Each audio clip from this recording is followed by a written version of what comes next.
آیت نمبر 219 اعوذ باللہ من الشیطان الرجیم بسم اللہ الرحمن الرحیم يسألونك عن الخمر والميسر قل فيهما إثم كبير ومنافع للناس وإثمهما أكبر من نفعهما ويسألونك ماذا ينفقون قل العفو كذلك يبين الله لكم الآيات لعلكم تتفكرون صدق الله العظيم.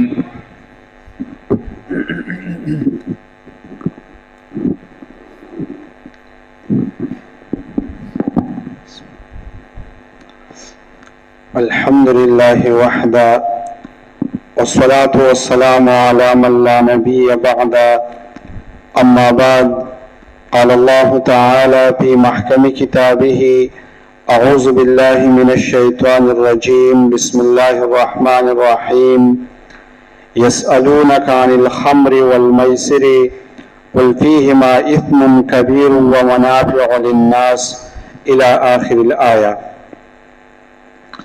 مسلمانانو چې کله مدینه منوره ته هجرت وکړو او اسلامی خلافت آلته کې قائم شو، د مسلمانانو حکومت قائم شو. دا غینه بعد الله تعالی وخت په وخت باندې احکامات را لېږل. ځکه دینه مخکې په مکه معظمه کې احکامات نو، مسلمانان په تکلیف کې وو، زګې نو. اوس حالات برابر شون، الله تعالی مسلمانانو ته قسمه قسم احکامات را لېږي. او اصل کې معاشره برابرول دي. او په مدینه منوره کې د مسلمانانو یو مزیدار معاشره و. نو دې آیات کې الله تعالی یو بل مسله فرمایي چې په هغې په ذریعه معاشره برابرېږي. نو هغه حکم د شرابو دی او د جوارۍ دی. اصل کې داسې وه چې په زمانې جاهلیت نه په خلکو کې قسمه قسم رواجونه هغه رایج وو. یو په هغې کې شراب څکلو. شراب هغوی انتهایي ډېر زیات پسکل. داسې یو خوراک بنو، داسې یو دعوت بنو چې هغوی به شراب نه څکل. او بل به هغوی جواري کوله. د هغې قسمه قسم طریقې به هغوی ایجاد کړې وې، په هغې به جواري کوله. او دا دوه یو داسې عملونه دی چې په دې باندې د مسلمانانو یو معاشره هغه خرابېږي. نو الله تعالی دلته کې د هغې په باره کې احکامات را نازل کړل. خو دا شراب چې حرام شوي دي، دا داسې اکدم نه دي حرام شوي. د هغې وجه دا ده چې د دې نه مخکې د زمانې جاهلیت وخت تېر شوی او خلکو شراب څکل اکدم پابندي نه وه، بلکې اسلام داسې په طریقه باندې د خلکو ذهنسازي کوله. نو په ابتدا د اسلام کې چې مسلمانان نه وي نو شراب هغه جایز وو. اگر که داسې صحابه کرام تېر شوي دي چې هغوی په زمانې جاهلیت کې هم شراب نه دي څکلي، لکه رسول الله صلی الله علیه وسلم په خپله باندې شراب نه دي څکلي، ابو بکر صدیق رضی الله تعالی عنہ چرته شراب نه دي څکلي، حضرت عثمان رضی الله تعالی عنہ چرته شراب نه دي څکلي، علی رضی الله تعالی عنہ، حضرت عمر سے ډېر صحابه کرام داسې دي چې هغوی شراب نه دي څکلي. خو بهرحال ډېرو خلکو څکل ځکه چې څه ګناه پکې نه وه، الله تعالی حکم نه را نازل کړی. نو په دې کې اول داسې وشوه چې مدینه منوره کې هم د خلکو شراب استعمالول. یو ځل حضرت عمر او د حضرت عبدالرحمن رضی الله عنه په ذهن کې یو سوال راغی او خپل منځ کې تپوس کوو چې یاره دا شراب داسې بد غوندګي شی دی، انسان چې مثلا وس کې بیا د عقل کار نه کوي، ګړي وړي وایي، نو یاره که الله تعالی په دې کې چېرته حکم را نازل کړي نو ډېره به ښه. نو د عمر صاحب وینا الله تعالی واورېده. نو الله تعالی وفرمایل چې فیهما اثم کبیر و منافع للناس. ګوره ټیک شو چې په دې شرابو کې ډېره ګناه ده، خو یوه خبره ده چې و منافع للناس د خلکو دپاره پکې پیدې هم دي. خو بیا الله تعالی وفرمایله وایي دا ګناه چې ده نو ډېره زیاته ده، پیدې لږه ده، ګناه یې ډېره ده. خو داسې الله تعالی ونه وایي چې میس کوي، خو الله تعالی داسې یوه اشاره ورکړه چې ګوره ګناه پکې ده. په شرابو کې ظاهري څه پیده ده؟ نو ظاهري پیده پکې دا ده چې انسان مثلا د ده اړوکې ورسره مضبوطېږي، دغه شان ده چې دی نو دی د رنګ نه داسې تک سپین ښکاري، او بل خبره دا ده چې یو وختي د خوشحالي میلاو شي نو دا د شراب هغه فائده ده. نو ځکه الله تعالی فرمایل چې ومنافع للناس د خلکو لپاره کې فائدې دي. بل دا چې د شراب په ذریعہ باندې خلکو تجارت کو مال به ګټو نو پیدا پکې و. خو الله تعالی فرمایي چې واسمهما اکبر من نفعهما، او ګناي چې دنو غره هغه د پیدې نه ډیره زیاته ده. او ظاهرا علما دا و چې د شرابو نقصانات ډیر دي. مثلا لوی نقصان دا دی چې ګناه د پکې الله تعالی خپکیږي، دا شرابو نقصان دی. دوی ملاله چې د په ذریعہ باندې د انسان په جسم باندې غلط اثر غورځيږي، مېده د سره د انسان هغه خرابيږي، دا شان د انسان خېټه ور سره خرابيږي. او بل دا چې څوک شراب سکي نو د دوی خېټه ډېر زیاته غټي، نو دا هم پکې نقصان دی. او د قشانت کې د انسان رګونه چې دغه هوا سره سختيږي، نو د هاي بلډ پریشر پکې قوي امکان دی. دغه شانت کې وي شراب چې څوک سکي عموما اکثر دغه اولاد نکېږي، دا نو نقصان دی. دغه شانت کې جګړې پکې انسان کوي. او بل دا چې کله شراب وسکي نشو کې نو اکثر د سرازونه چې د پزړه کې دی او چاته نه ظاهري، خو چې کله د شراب وسکي نو بیا راز ته ظاهريږي، د کور خبرې کوي، پزړه خبرې کوي، نو دا نقصانات شو عقلي. نو دیو جن الله تعالی فرمایي چې ګورا فيه ما اسم کبیر و منافع للناس، ګناه پکې هم او پیدې پکې د خلکو لپاره هم دي. نو دې څه وشو چې الله تعالی اوله دا حکم نازل کو، نو دې اشاره ورکړه چې ګوره کزان ته وساتې نو ګوره خدا. نو دې خلک ته ایسته کې منی شو، خو دې خلکو بیا مسکل. بیا دې څه وشو چې یو ځل یو صحابي دی عبدالرحمن ابن عوف رضی الله تعالی عنہ د مسلمانانو دعوت کړي وو، ډوډۍ ولکړي وو. چې کله د مسلمانانو د ډوډۍ وخوړو او بیا پس شراب وسکل، نو د مونږ ټیم نو حضرت علی رضی الله تعالی عنہ یو بل صحابي هغه جمع ته مخ کې شو. نو چې کله جمع ته مخ کې شو نو دا هغه په ذهن کې اثرات وو. نو چې کله دا قل یا ایها الکافرون سورۃ چې لوستو، نو قل یا ایها الکافرون لا اعبد ما تعبدون ولا انتم عابدون ما اعبد، نو دا په کیسه کې د الله لای پکې پرې خودو. وقل یا ایها الکافرون اعبد ما تعبدون وانتم عابدون ما اعبد، نو معنا غلطه شو. مطلب دا شو چې موږ تاسو د بتانو عبادت کوو، تاسو زمونږ د عبادت کوئ، نو معنا ګډوډه شو. نو الله تعالی بل حکم را نازل کو چې ولا تقربوا الصلاة وانتم سکارى، ولې چې کله تاسو د نشې په حالت کې نو مستبن نږدې کېږئ. ا دې وجه چې په د مونږ ټیم شو یو سړي په आवाज کوو، وای ګوره چې څوک په نشه کې نو ګوره مونږ ته مو ودرېږئ. نو دا الله تعالی د شراب په باره کې یو بل حکم را نازل کو چې حکم دا دی چې ګوره څوک په نشه کې نو مونږ ته باندې نږدې کېږئ. دیو جن علما دا وایي چې کله د انسان عقل کار نه کوي نو دې په دغه ټیم کې مونږ نه کوي. اگر که شراب نه اسکلي، څه مطلب یو انسان د خوب ولا ورغلې دی او د مونږ ته ولاړ دی، پته ونه لګي چې څه وایم، نو شریعت د تداوی چې ګوره دې ټیم کې مونږ مکو ودشه. دغه شان د کې انسان دی هغه وګې شوی د ډیر زیات او د مونږ ته ولاړ دی خو سر په چورلی او د وایي چې لکه د مونږ کوم زر زر مونږ کوم نو په خلاره به وړي بیا وخم. نو شریعت ورته وایي نه، اول ډوډۍ وخوره، خزان برابر کا، بیا د خیر وروسته چې نو ته مونږ وکړي. دغه شان انسان دی غلط تشه امتیاز ولري سخت ورغلي دي او اوس د چې نن ولته کې راټینګ کړي خو بس لګیا دی پوېږي نه چې سوې. نو شریعت دلته کې وایي چې ګور اول ځان تاریخ کا خمزیدار برابر شه درشه مونږ وکړه. ولی چې الله تعالی دلته کې دا فرمایل چې ګوره ولا تقربوا الصلاة وانتم سکارى.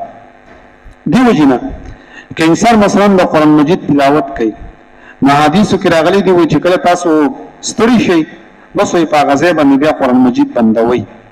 دا غي وجه دا چې تبستړی استاد هم مکار نه کوي، وسنه چې د الله په کلام کې نور خبرې وکړي. نو الله تعالی بل حکم راولېږي چې ولا تقربوا الصلاة وانتم سکارى، چې د نشې په حالت کې به مونږ سره نږدې کېږئ. نو بیا هم بعضو خلکو سکل. نو یو ځل حضرت عمر صاحب د الله نه دعا وکړه چې اللهم بین لنا فی الخمر بیانا شافعا، یا الله تعالی د شراب په باره کې مونږ ته سم واضح حکم را نازل کا. لکه اوس څوک مونږ سره نږدې کېږي نو د نشې په حالت کې هغه جدا خبره دې نه مخکې تاسو ووایي چې پیدې هم د نقصانات هم دي. یا الله تعالی سم کلک حکم پکې راولېږه.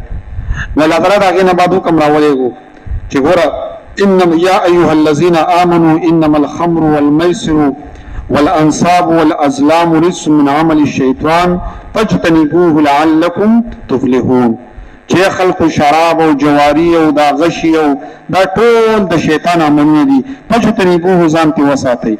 و چې کله دا آیات را نازل شو وی حضرت عمر رضی الله عنه په تیزه باندې ویلي چې وس الله تعالی سم حکم را نازل کړ و ډېر زیات خوشحاله و په هغه ورځ باندې. نو د هغې نه بعد شراب مکمل حرام شو.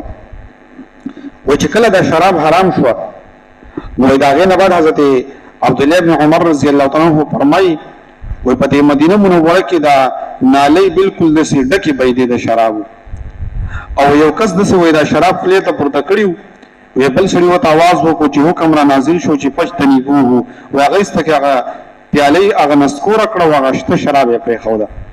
و په دې کې یو صحابي و د هغه ټول مال چې څومره و نو هغې باندې شراب اغوستي او مدینې منورې ته راغله.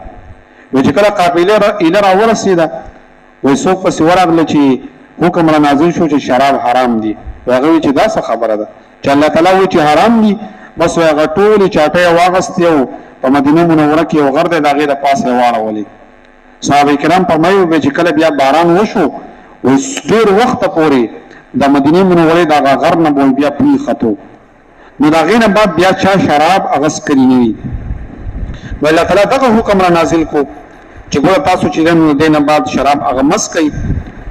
د دې وجې نبي علیه الصلاة والسلام فرمایي چې ایمان او شراب چې دی نو دا نشي جمع کېدی چې یو انسان همیشه دپاره شراب څکي او دی ځان ته مؤمن هم وایي نو دی مؤمن نشي کېدی ده په ایمان کې وپره کړي. دې وجې نه پیغمبر علیه الصلاة والسلام یو حدیث کې فرمایلي دي چې په لس کسانو باندې لعنت دی. یو نبي علیه السلام فرمایي دا شراب چې څوک نچوړی په ده باندې هم د الله لعنت دی. دغه شانته کې څوک چې د دې انګورو نه شراب جوړی په ده باندې هم د الله تعالی لعنت دی.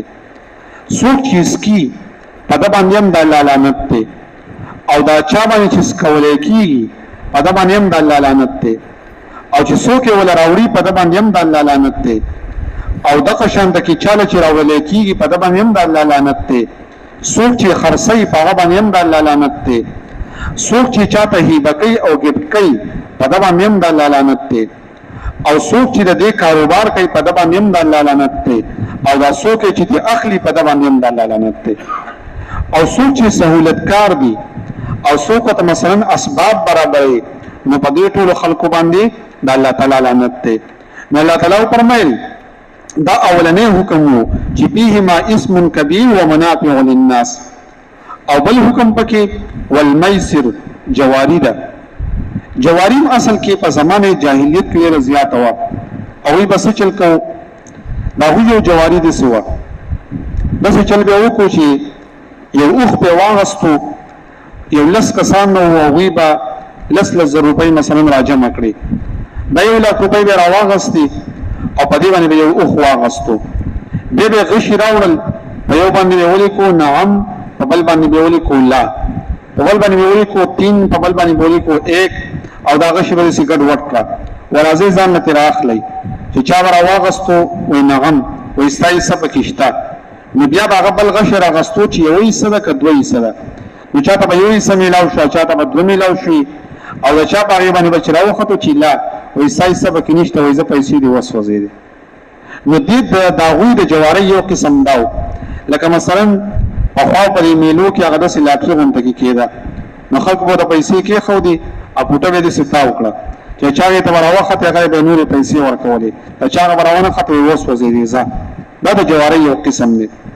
لکه نن سبا آنلاین چې د جواریانې کېږي لکه یو د نوجوانان په دې باندې پوهېږي داسې ګیمونه دي مستقل لکه جاز والا یو ګیم ورته وایي زموږ په دې وچ کې دنیا خلک برباد کړه تاسو به خبر شئ. نو هغه داسې ده چې مثلا تو ته پیسې ور واچوې د اضافي پیسه نه هغه جاز چې دی نو هغه رواني نو یو ځای پورې سفر کوي نو که تا په دغه ټایم کې د خپلې پیسې راوویستلې د سکندونو خبره ده خو صحیح ده که دې راونه ویستلې هغه جاز د سفر کوي एकदम راوغورځېږي چې راوغورځي ستا چې څومره پیسې هغه بربادې شو. نو دا وایي چې لکه دا کار ونه شو ورېږي 1500 ته نورې کوم ځه چې 1500 ته وکړي شی روان एकदम بیا راولېږي دا چېرته ونه خطو خو بس راولېږي او خلک پسې ایسته کې ور روان دي په دې جوارۍ کې مبتلا دي نو دا هم د جوارۍ یو قسم دی. یا مثلا اکثر د لاټریانو والا داسې وکړي چې مثلا لکې ډرا خلک وس کوي یو دل کې دا یو صورت دا دی چې د سو کې چې مثلا یو غاړه دی او هغه په 10 لک روپۍ دی او دی وی ګورو چې چا 5-5000 روپۍ ټیکټ دی نو کراوه خطو او کراونه خطو پیسې دی لاړې نو خلک یې رسو کې مو په دې کې څه د 15000 روپۍ دي چې 1.5 لک روپۍ غاړه ته ملاويږي یا با خوشي یا بده خوشي نو 15000 وته یو ولېږي 15 وته بل ولېږي 15 وته بل ولېږي دا پورا کار وشي الته شی چې هغه پوښ را وخیږي بس 15000 روپۍ دی و بایللې دا د جواری یو قسم دی دا لکه راځي خلک کوي او خلک پکې اختدي خبره برخه کاروبار کیږي خلک پکې لګیاري نو دم جواری ده نو جواری پیغمبر علیه الصلاۃ والسلام فرمایي چې څوک جواری کوي وای دې سي مثال لکه د خنزیر په غوخه کې چې دی غوتی وهي لکه د خنزیر غوخه چې خوري انسان چې څوک جواری کوي د جواری عقلي نقصانات یو دادي چې انسان را لګي د بل مسلمان مال پناه حق باندې خوري انسان می مثلا سره داو ولګو 1 لک روپۍ دي او تاسو په یو داو باندې وګټلې نو بس هغه دي داغه مال دی پناه حق باندې وو نو د مسلمان مال وهل دی پناه حق باندې دویم دا دی چې دې جواری د وجه نه ډېر کوونه بربادي ځکه هغه انسان دی هغه مثلا یا پټه خرڅ کړي یا بیګاړه خرڅ کړي او تاسو پیسې هغه والی نو داغه د بچو ژوندۍ خراب کړه نو کورنۍ په دې باندې خرابي د قشان د کې څوک چې جواری کوي نو په انسان کې سستی هم راځي سستی چې بیا څوک کاروبار نه کوي بیا د چا کار څه دی چې په دې نور باندې تیاری کوي ومړوي راځي یا بده خوشو یا بده خوشو او د پکیلان دی بہت کینو یا به وګټم یا به وبایلم نو سستی په انسان کې راځي نو شریعت دا نه وایي چې مسلمان دې سست سړی مسلمان بچټه کې خپل کار کوي کاروبار وکړي د قشان د جواری د وجنه جګړې راځي قتل او قتال راځي ځکه چې انسان د وغستانه په یو ټیم باندې لکه 2 کروڑ او 3 کروڑ روپۍ وګټلې انسان خامخا پتیش کې راځي چې لکه زمانه ولې وګټلې نو بل وسګورو په نالۍ کې پروتي سره لاندې خپل پروتي الکه دا چاويشته نو ولي چې جواری کوي خامخا غلبه تیش کې راشي سره به وشته نو قتل او قتال جګړې لانجه هغه د جواری د وجنه جوړيږي نو ځکه شریعت و چې دا هغه ناجایز دي د قشان د کې مال چې دنو هغه به د یو کسانو سره تاویږي بس په دې کې ایکسپرت خلک کی هغه همیشه د پاګټي او د څوک چې بلد نه هغه همیشه د پاره پېلی نو بس هغه ورځ پورز باندې مالدار کیږي او د ورځ پورز باندې غریب کیږي نو جواری بل نقصان ده چې یو همیشه د پاره لاندې دی او بل همیشه د پاره بره دی دا جواری نقصانات نو د قشان د کې الله تعالی فرمایل چې يسالونک عن الخمر والميسر ستانه تاسو کوي په اړه د شراب او د جواری کې نو الله تعالی حکم را نازل کو چې دا مکه وي خدا اولنې حکم رسول الله تعالی چې مکمل بیا حرام دي بیا حرام کله شو د قیامت پورې شراب هغه حرام دي يسالونک تاسو کوي ستانه عن الخمر په اړه د شراب کې والميسر او د جواری کې قل فیهما اثم کبیر پدې کې ګناه ده لوی ګناه ومنافع للناس او پیدې دي د خلقو لپاره واثمهما خو ګناه د دې دوانو اکبر لوی ده من نفعهما د پیدې د دې دوانو نه الحمد لله رب العالمين والعاقبة للمتقين والصلاة والسلام على رسوله محمد وعلى آله وأصحابه أجمعين اللهم احسن عاقبتنا في الأمور كلها وأجرنا من خزي الدنيا وعذاب الآخرة برحمتك يا أرحم الراحمين